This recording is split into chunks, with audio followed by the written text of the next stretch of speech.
Take the bus, she said, her voice light, dismissive. I and my friends will take the Tesla. I didn't respond. There was no need. I stood by the door, watching her slip into her dress, silk, tailored to perfection, her hair falling effortlessly. Perfect. She had it all, and yet her words stung like nothing else. I hadn't thought much of it at first, but then the hours dragged on. The truth slipped in, cold, calculating. Something was off. I felt it in my chest, a tight knot that wouldn't let go. As we arrived at the company's annual party, the crowd buzzing with excitement, my mind was already far from the glimmering lights. She was laughing, laughing with him, her hand on his arm, the man she used to tell me about in hushed, private conversations. Victor, a name I couldn't forget. I caught a glance from across the room, her eyes, briefly meeting mine. There was something in them, something too cold.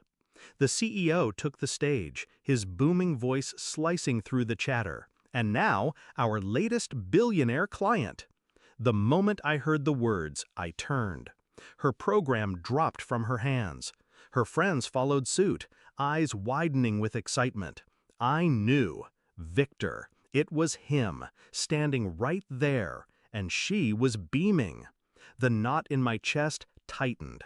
I was no longer invited to the party. I was the invisible man. Victor. She had spoken of him often, but always with that touch of admiration she used for celebrities. Never too much, just enough to make me curious. I had brushed it off, until tonight. Her behavior had been different. More than just the casual conversations. She'd become distant, unavailable. Too many late meetings, too many private messages that I wasn't allowed to see. But tonight everything made sense. Her smile, the way her eyes never left him, the way she leaned in when he spoke, as if everything he said was the gospel truth. I could see it, the flicker. But I was careful. I couldn't confront her yet, not until I knew for sure. I watched them, from a distance, every word she said to him, every glance they shared. I felt sick, my stomach churned, but I remained still, detached, calculated. I kept it all inside. The betrayal burned like acid, yet I couldn't let her see it. Not yet. Not until I had the truth. I didn't confront her. Not then. I couldn't. It would have been reckless. I needed facts. I didn't go straight to Victor. I went to the subtle things. Her phone, the appointments she said were work-related, the dinners she didn't want me to attend. I hacked into her phone. I didn't even feel bad about it. She had given me every reason. Her messages, her texts, they were all there. I miss you so much. I can't wait to see you tonight. This is killing me. But we'll be together soon. And that was when I knew. I wasn't paranoid. She had been lying. But I still kept my distance. I didn't confront her. I didn't break. Instead, I waited. I watched. I reached out to Victor's assistant, his whereabouts, his schedule. I tracked his movements. Then I spoke to her friends. She thought I didn't notice them whispering behind my back. I heard it all. They all knew. They all lied. The truth was coming, slowly, like the fog rolling in. I stood before her, holding the phone in my hand. There was no drama, no yelling. I handed her the phone. Her face went pale. She knew. She had to. Her fingers trembled as she unlocked it, scrolling through the messages, reading every word, every lie. I waited, calm, detached. She looked up, meeting my gaze. It was broken. But I didn't feel any satisfaction.